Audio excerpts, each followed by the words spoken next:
دنیا کی ہر چیز عروج و زوال، موت و حیات اور آغاز و انجام کے مروج نظام سے منسلک ہے۔ انسان اس جہان کا ایک ایسا مربوط و مضبوط کردار ہے جس نے چاند کی بلندی سے لے کر سمندر کی گہرائی تک ہر چیز کو مسخر کیا ہے۔ اپنی ضرورت اور سہولت کے لیے ایسے ایسے کام اور کارنامے سر انجام دیے ہیں کہ خود عقل انسانی حیرت زدہ ہو کر رہ جاتی ہے۔ مشہور مثال ہے کہ ضرورت ایجاد کی ماں ہے۔ انہی ضرورتوں نے انسان میں جد و جہد اور جستجو کا جذبہ پیدا کیا، اور پھر آئے دن ہماری سہولت و سکون کے لیے نئی سے نئی چیزیں ایجاد ہونے لگیں۔ زمانہ قدیم میں طویل ترین سفر اگر خشکی پر ہوتا تو جانور ذریعہ بنتے تھے، اگر پانی پر ہوتا تھا تو کشتیاں سفر وسیلہ ظفر بنیں۔ اس لیے کائنات میں انسانی سہولت کے لیے جو مشینری سب سے پہلے ایجاد ہوئی اسے بحری جہاز کہتے ہیں۔ جی ہاں، ایک ایسا بحری جہاز جو سمندر کے علاوہ پاکستان کے پانیوں میں اور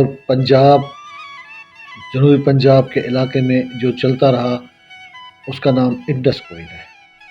انڈس کوئن داستان ہے ایک ایسی تاریخ کی جیسے ہزاروں لوگوں کی کہانیاں اور یادیں جڑی ہوئی ہیں۔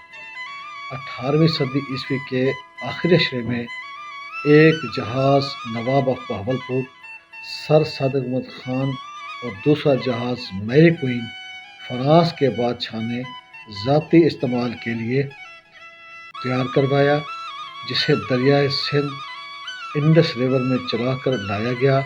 شروع میں نواب آف بہاولپور اپنے پیر و مرشد حضرت خواجہ غلام فرید کے ساتھ اپنی عقیدت گاہ چاچنا شریف سے مٹھن کوٹ آیا کرتے تھے۔ بعد ازاں نواب صاحب نے یہ جہاز اپنے مرشد بند کو گفٹ کر دیا۔ پیر فرید نے اپنے استعمال کی بجائے عوام کے لیے وقف کر دیا، اور یوں یہ جہاز 100 سال سے بھی زیادہ لاکھوں لوگوں کی سہولت کا موجب بن گیا۔ نواب آف بہاولپور کا یہ جہاز پہلے 3 منزلہ تھا، جس میں پہلی منزل پر عوام الناس کی درجہ بندی کے ساتھ سہولتیں تھیں، جس میں کینٹین، خواتین و مرد حضرات کے سفر کے لیے الگ الگ پورشن، جانوروں اور سامان رکھنے کا وسیع اسٹور تھا۔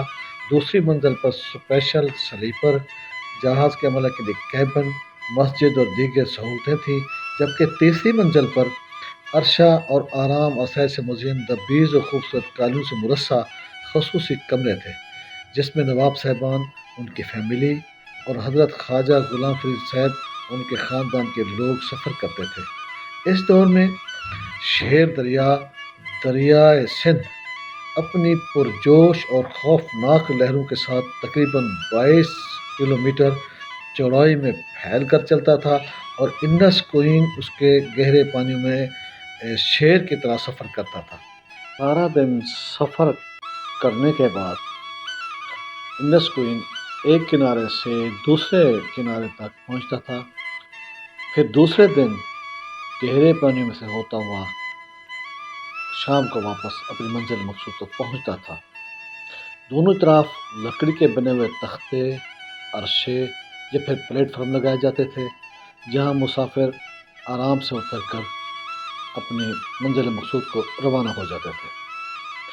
چاچنا اور مٹھن کوٹ کے مقام پر دریا کے دونوں کناروں پر لکڑی کے بنے ہوئے مسافر خانے بھی قائم تھے، جو کہ باقاعدہ طور پر پانی میں تیرتے تھے۔ ان مسافر خانوں میں کینٹین، آرام کرنے کی جگہ اور خواتین کے لیے پردے کا باقاعدہ اہتمام اور دیگر سہولیات موجود تھیں۔ پھر 1971 میں عملے کی غفلت کی وجہ سے انڈس کوئن ایک حادثے کا شکار ہو گیا۔ وہ حادثہ پانی میں ڈوبنے کا نہیں بلکہ جہاز کو آگ لگنے کی صورت میں واقع ہوا، اور یہ قدیم وسیب کی آمد و رفت کا واحد ذریعہ جل کر خاکستر ہو گیا۔ زمانہ بدل گیا، نواب صاحب وفات پا چکے، خواجہ صاحب وصال فرما چکے، قیام پاکستان مکمل ہو چکا اور یہ جہاز محکمہ ہائی وے پنجاب کی نگرانی میں چلتا رہا۔ 71 میں جب اسے آگ لگی تو مٹھن کوٹ چاچڑا میں باقاعدہ طور پر 3 روزہ سوگ منایا گیا، بازار بند رہے، لہٰذا زندگی کی تمام سرگرمیاں ختم کر دی گئیں۔ بعد میں عملہ اور دیگر میکینیکل اسٹاف کے ذریعے جہاز کی بحالی کے لیے تعمیر و مرمت کا کام شروع ہوا اور کچھ ہی مہینوں کی انتھک محنت کے بعد شیڈ نما 1 منزلہ انڈس کوئن جہاز وجود میں آیا، جو 1996 تک آپریشنل رہا۔ عملہ کی غفلت، محکمہ ہائی وے کے افسران کی شان بنیازی، آج 24 سال گزر گئے، انڈس کوئن تباہی کے دہانے پر پہنچ گیا۔ نہ اس کی کوئی دیکھ بھال کر رہا ہے، نہ ہی کوئی تعمیر و مرمت کا سلسلہ ہے۔ قومی ورثہ سمجھ کر نہ سنبھالا گیا، عدم توجہی، مٹی اور پانی کے ضبط خوردہ انڈس کوئن نوح خواں ہے اور ہر آنے جانے والے کو اپنی بربادی اور تباہی کی کہانی رو رو کر سنا رہا ہے۔ کاش کوئی ادارہ، کوئی حکومت اس کی طرف توجہ کرے، اس کی باقیات کو محفوظ کر کے آنے والی نسلوں کے لیے اس تاریخ کو امر کر دے۔